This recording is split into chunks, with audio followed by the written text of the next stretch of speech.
تنفيذ هذه المخالفة. الدقيقة الخامسة رونالدو سيتركها لخميس من دون شك، لأن من مثل هذه الأماكن والتسديدة جول يفتتح مجال التسجيل خاميس رودريغيز عند الدقيقة الخامسة من انطلاقة المباراة. قلت من مثل هذه الأماكن والمساحات تحتاج إلى فنان. خاميس رودريغيز بيضرب بيسرى في محاولة لاستعادة ثقته وثقة جماهيره فيه وثقة أيضا زيدان في خاميس.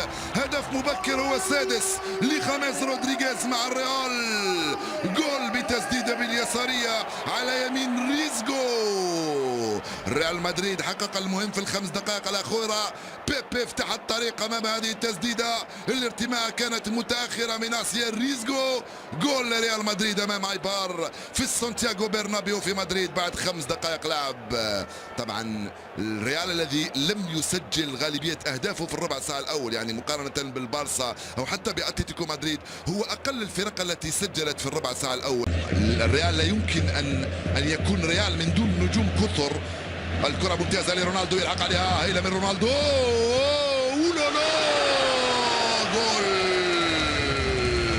جول ثاني من خيسي هذه المرة. رونالدو في التمرير وخيسي في التهديف. هدفه الخامس هذا الموسم.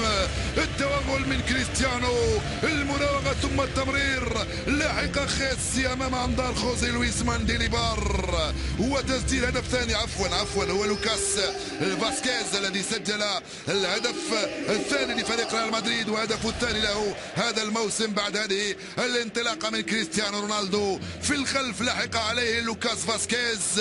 التمريرة ممتازة من رونالدو للوكاس وجول ثاني ريال مدريد. هو ثاني اهداف لوكاس فاسكيز مع ريال مدريد هذا الموسم.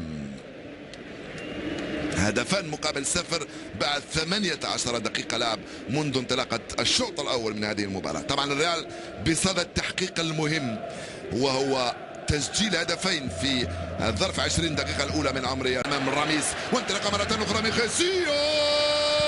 جول يسجل هدفه 30 مع الريال هذا الموسم. رونالدو يسجل كذلك هدفه 40 بعد 300 مع بيلوان ريال مدريد. هدفان في ظرف دقيقتين، 3 أهداف في ظرف 20 دقيقة للريال. يعبث بايبار ويسجل ثلاثي اليوم. ريال مدريد ورونالدو بالثلاثة يضرب اليوم في 20 دقيقة لعب. كرة خلف المدافعين ممتازة والانطلاقة من هناك. خيسي يمرر لرونالدو يستلم وينتظر ثم يحطها في الجهة اليمنى.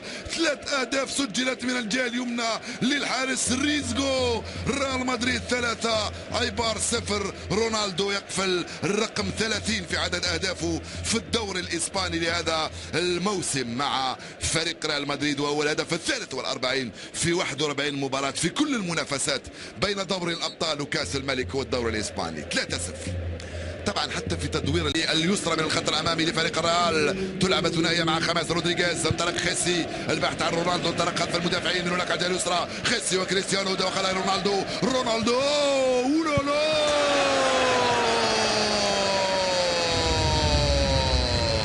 خيسي رودريغيز يسجل ثنائيه اليوم.